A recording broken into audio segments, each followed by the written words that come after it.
Fala pessoal, tudo bem? Como vocês estão? Eu sou o Vini Weiner e sejam todos muito bem-vindos a mais um episódio do Pergunte ao Vini. O quadro onde vocês mandam suas perguntas, pedem minhas opiniões sobre determinados temas e eu respondo aos sábados aqui pra vocês. Não se esqueça, quer ter a chance de eu responder a sua pergunta no episódio da semana que vem? Então é simples, ou você comenta a sua pergunta nesse vídeo, ou então você manda lá no meu Instagram, no direct, no @ViniWeiner Canal Reserva. Com o recado dado, vamos então para as perguntas que eu selecionei para o vídeo de hoje.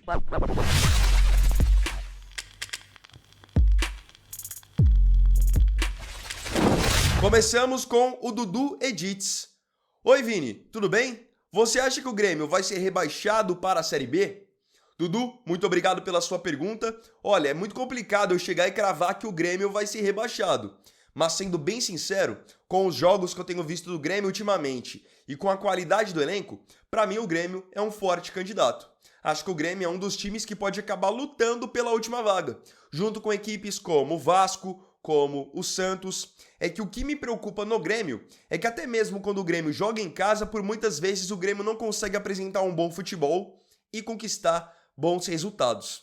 Por exemplo, recentemente o Grêmio conseguiu perder para o Sport, que é o último colocado, o Lanterna, e que não tinha vencido nenhum jogo no campeonato. Esse tipo de resultado é o que lá na frente acaba fazendo falta na hora de você atingir os 45 pontos e garantir a sua permanência. Hoje, o futebol praticado pelo Grêmio e as peças que o Grêmio tem são, para mim, bem preocupantes. Pergunta do Jadson Ribeiro. Fala, Vini. Abraço. Jadson Ribeiro. Entre Robinho, Alexandre Pato e Adriano Imperador, quem poderia ter sido maior do que foi? Jadson, muito obrigado pela sua participação de sempre aqui no canal. Desses três, para mim, o único que talvez não seria maior do que foi é o Robinho. Porque se vocês pegarem a carreira do Robinho, vocês vão ver que o Robinho atingiu grandes patamares, jogou Copa do Mundo sendo uma peça importante, voltou para o Brasil, jogou muito bem. Então o Robinho conseguiu ter uma carreira longeva num nível legal. Aqui eu cito mais que poderiam ser maiores o Pato e o Adriano, porque o Pato não foi maior por conta de lesões e depois por falta de motivação, claramente, e no caso do Adriano ele só não foi maior porque teve muitos problemas pessoais, especialmente após o falecimento do pai. Agora, se você pega num geral, acho que o Robinho chegou exatamente onde ele podia, acho que o Robinho foi muito longe. Agora, comparado ao Adriano e o Pato, pelo talento que eles tinham, esse sim, acho que eles ficaram devendo bastante. Porque o Robinho, querendo ou não, ainda jogou 2 Copas, foi camisa 10 do Real Madrid, jogou muita bola no Milan. Você pega o Adriano jogou uma Copa do Mundo só. Acabou, de certa forma, parando muito cedo. O Pato nem Copa do Mundo chegou a jogar. Olhem só. Agora é a vez do Vitor Henrique. E aí, Vini, tudo bem? Mesmo com a sua rotina corrida de vídeos, ainda sobra muito tempo para a vida particular? Vitor, muito obrigado pela sua participação. Eu vou estar exagerando se eu disser que sobra muito tempo. Muito tempo não sobra, mas ao menos aos finais de semana eu consigo fazer alguma programação com a minha namorada, com a minha família, ou até mesmo jogar uma bola. É assim que eu consigo ir gerenciando. Geralmente eu adianto tudo durante a semana, de segunda a sexta produzo direitinho para ter o sábado e o domingo ao menos livres. E hoje, com a rotina que eu tenho de gravação, pelo fato de eu ter 2 editores que me ajudam, uma pessoa que faz só o design, isso significa que durante o dia, às vezes, eu tenho tempo também. Então eu consigo fazer uma atividade física, me cuidar um pouco, ter um tempo para dar ao menos uma respirada. Agora é a vez do Marcelo Saad. O Brasil não tem bons laterais. Não seria melhor jogar no 3-5-2? Marcelo, muito obrigado pela sua participação. Olha, poderia até ser uma opção interessante, mas eu acho difícil. Porque como o Brasil hoje tem muitos pontas, eu acho difícil um treinador como o Ancelotti abrir mão, eventualmente, de jogar num 4-3-3. Eu até acho que um 4-4-2 poderia ser muito interessante, mas acho difícil ele abrir mão dos pontas. Ainda mais numa geração onde você tem Vini Júnior, Rodrigo, Rafinha, Estevão, Martinelli, muitos pontas que são caras agudos. E para você ter esses jogadores, você, em geral, tem que jogar num sistema com 4 defensores. Porque você querer imaginar que você vai jogar com 3 zagueiros e um desses caras vai fazer a função do ala, acho que você está enganado. Porque esses caras não têm toda essa disciplina tática para poder fazer o corredor de ponta a ponta. Não é o perfil deles. Marcelo, me baseando na sua pergunta, na sua sugestão, sabe uma coisa que poderia acabar funcionando bem na seleção brasileira? Algo que a França fez muito bem na Copa de 2018. Se vocês puxarem na memória, na Copa de 2018, o Didier Deschamps montou a seleção da França com 4 zagueiros na defesa. Então, pelo fato de não ter bons laterais, ele tinha ali no sistema defensivo o Pavard, que é um zagueiro de origem, como lateral direito, e o Lucas Hernandes, que é zagueiro de origem, como lateral esquerdo, já para poder fazer essa proteção. Agora é a vez do Vanderlei Sabino. Vini, você acha que o Neymar vai ser convocado para a Copa, mesmo estando meia boca? Será que o Neymar ficaria no banco de reservas sem reclamar?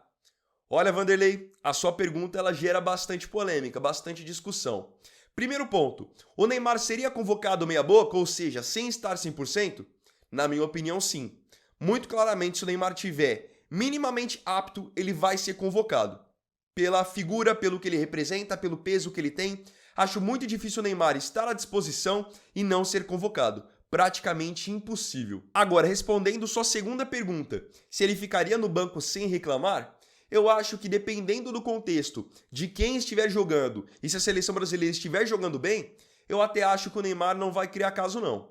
Agora, se o treinador tentar de certa forma inventar com o time não indo bem e ele estando de fora, aí eu acho que, talvez não publicamente, mas internamente vai existir uma pressão muito grande.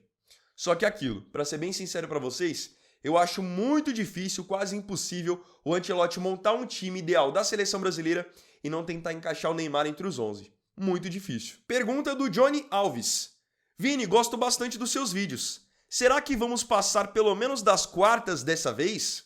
Johnny, muito obrigado pela sua pergunta. No caso aqui, ele está se referindo a passarmos das quartas de final da Copa do Mundo, já que o Brasil, desde 2006, na maioria das vezes, cai nas quartas. Só não caiu nas quartas em 2014, quando tomou 7-1 na semifinal. Enfim, olha, Johnny, eu acho que a gente tem um bom time. Nós temos bons jogadores que atuam nas principais equipes da Europa, nas principais equipes do Brasil, um treinador de alto gabarito. Então, assim, material humano para ir mais longe, eu acho que a gente tem. O que às vezes complica pode ser o chaveamento. Imagina, às vezes, antes das quartas, você chega e você pega uma França, uma Argentina, uma Espanha, Portugal. São seleções altamente qualificadas e que podem muito bem eliminar a seleção brasileira.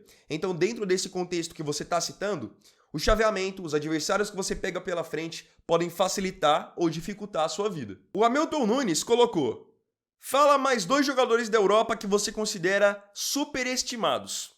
Vocês gostam quando eu falo sobre jogadores subestimados, superestimados? Então vamos para os 2 que eu pensei para o vídeo de hoje. Um jogador que para mim ele é superestimado, o que não significa que ele seja ruim, é o goleiro Valdés. Vocês se lembram do goleiro Valdés? O goleiro Valdés, por muito tempo, ele foi o goleiro titular do Barcelona. Só que o que fazia o Valdés, de fato, ser útil ao Barcelona era a sua qualidade com a bola nos pés. Naquele time do tic-tac do Guardiola, o goleiro tinha que saber sair jogando bem com os pés. E o Valdés, há muito tempo, ele já se dava muito bem nesse quesito.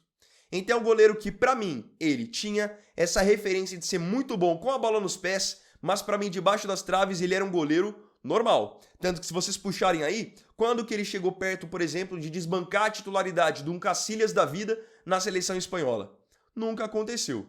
Então, assim, é um goleiro que eu acho que ele é um pouquinho mais valorizado pelo fato de ter feito parte de um time do Barça que era multicampeão e de jogar bem com os pés. Mas como goleiro mesmo, eu nunca achei ele muito acima da média, não. O outro superestimado que eu vou falar a respeito e acho que vai gerar muita polêmica é o Pogba. Pra mim, o Pogba nunca deixou de ser um ótimo jogador. Muito bom jogador, qualidade técnica diferenciada, um meio-campista muito habilidoso. Só que se vocês pegarem o que se esperava pro Pogba lá no começo da carreira dele, vocês vão ver que o Pogba, de certa forma, decepcionou. E eu nem tô falando isso só pelos últimos anos, depois de ele ter sido pego no doping. Eu digo de uma maneira geral. O Pogba, quando ele estava bem lá em 2014 e 2015 na Juventus, era um cara que o Real Madrid queria. O Manchester City queria.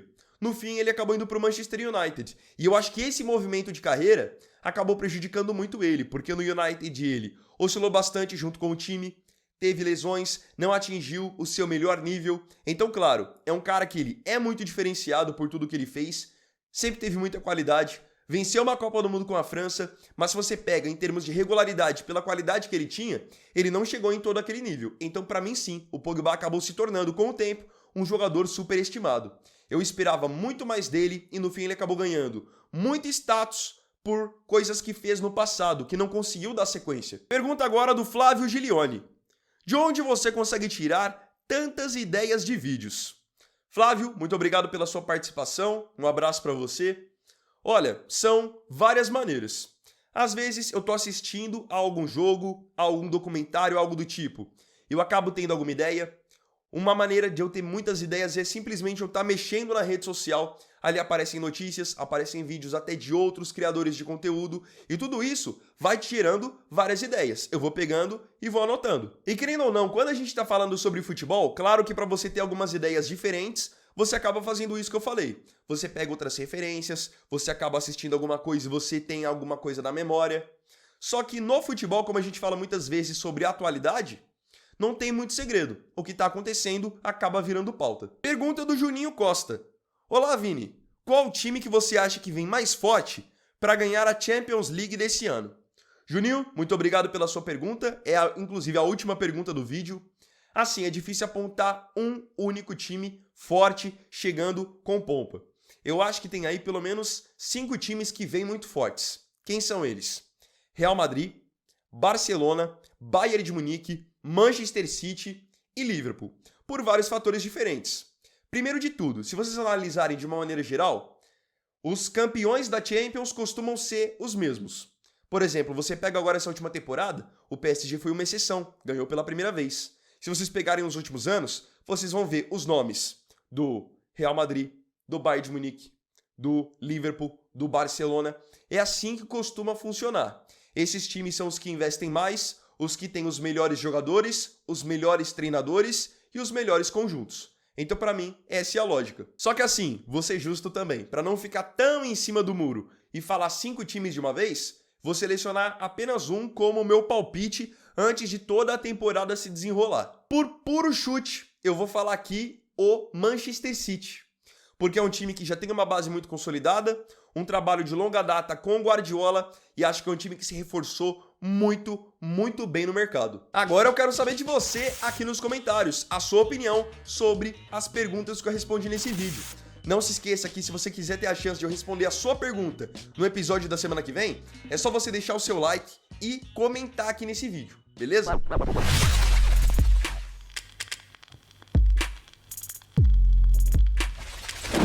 Então, bom, galera, esse vídeo aqui foi o vídeo desse sábado. Se tiver gostado, deixe o seu like, se inscreva no canal e compartilhe. Queria só avisá-los que amanhã, meio-dia, vai ter um vídeo aqui no canal contando sobre o auge do Ronaldinho Gaúcho.